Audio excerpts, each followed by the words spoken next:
At noon, the National Assembly will hold a plenary vote on Prime Minister nominee Lee Wan-gu today.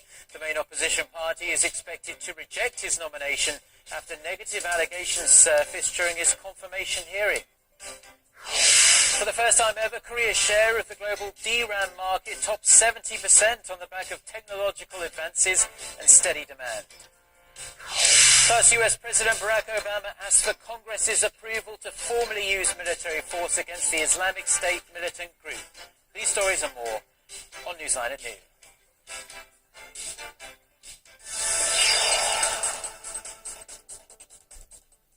Hello and welcome to this edition of Newsline at noon, coming to you live from Seoul. I'm Lee Ji-yoon. And I'm Mark Broom. Thank you ever so much for joining us today. Our top story this afternoon, a plenary vote on President Park's pick for Prime Minister Lee Wan-gu is scheduled to be held at the National Assembly later today after his two-day confirmation hearing wrapped up last night. Yes, that was the plan, but the proceedings are being held up after the main opposition party asked to postpone the vote, leaving the rival parties to wrangle over when it should be held. Our Park Ji-won starts us off. The confirmation hearing for Prime Minister nominee Lee Wan-gu is over, and the Assembly vote on his nomination is supposed to be held this Thursday afternoon, but it's not clear whether that will happen as scheduled. The ruling Saenuri Party, which holds a strong majority at the Assembly, aims to go ahead with the vote this afternoon as planned.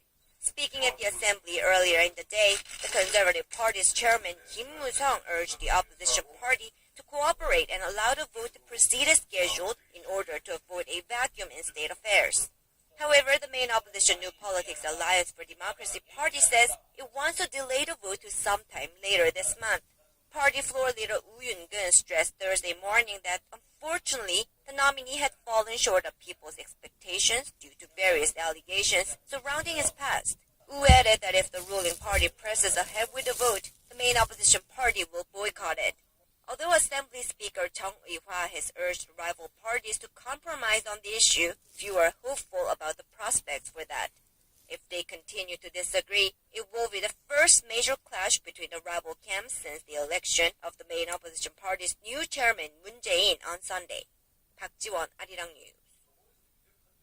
Now, to the latest advance in President Park Geun-hye's push toward a envisioned creative economy for Korea, the government opened a cultural complex north of Seoul on Wednesday that lets businesses of all sizes to collaborate and create new markets for cultural products. Our Cheo-sun reports. Korea's homegrown non-verbal performance, Nanta, recently saw its accumulated audience number surpass 10 million worldwide.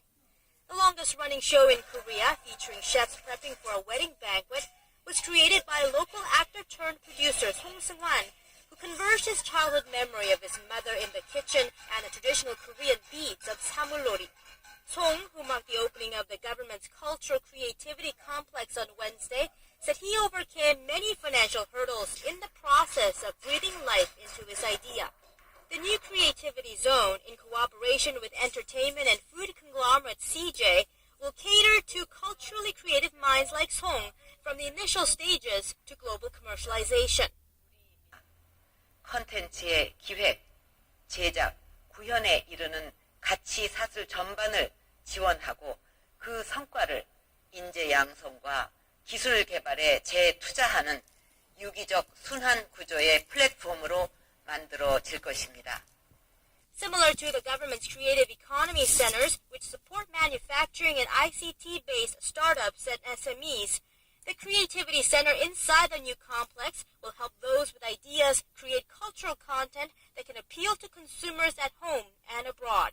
CJ, for its part, will offer assistance through some 80 of its content and food experts and promote the products at its global festivals. After an idea goes through planning and production, the product will then be showcased at the K-Culture Valley, a Korean wave contents park featuring a concert hall and film and TV studios set to open in 2017. While President Park anticipates the complex to build a new growth engine, the ultimate success of the project will be determined once the K-Culture Valley is completed and begins to generate profit and create jobs. 최유선, 아리랑 뉴스. Now that Washington has announced its plans to lift its embargo on Cuba, the The Korean government is also stepping up efforts to restore its diplomatic relations with the island nation after more than 5 decades. Our Song Ji-san tells us some notable steps that were made this week in particular. Seoul and Havana have not had diplomatic relations since Cuba's socialist revolution back in 1959. But this year, Korea is making a bold move to restore its diplomatic ties with Cuba, not long after U.S. President Barack Obama vowed to remove the embargo on the island nation in December. Briefing lawmakers on Wednesday, Foreign Minister Yoon Byung-se pledged to re-establish diplomatic relations with Cuba, North Korea's longtime ally, becoming the first high-ranking government official in Korea to make this statement. On the same day, Korean government announced it had engaged in a development program for Cuba for the first time. Seoul's foreign ministry signed an MOU for a project under the UN World Food Program. It is a $3 million project aimed at improving food production output and reducing poverty in Cuba by 2017. The government is also revving up support for exporters to explore new business opportunities in the Caribbean country. The Korea Trade Insurance Corporation on Monday signed an MOU with Cuba Central Bank to provide $70 million in trade insurance to Korean companies seeking to export their products. Seoul's outbound shipments to Havana stood at $56 million last year. An estimate by the Korea Trade Investment Promotion Agency suggests that foreign direct investment to Cuba will jump 17 times from the current $1 billion to $17 billion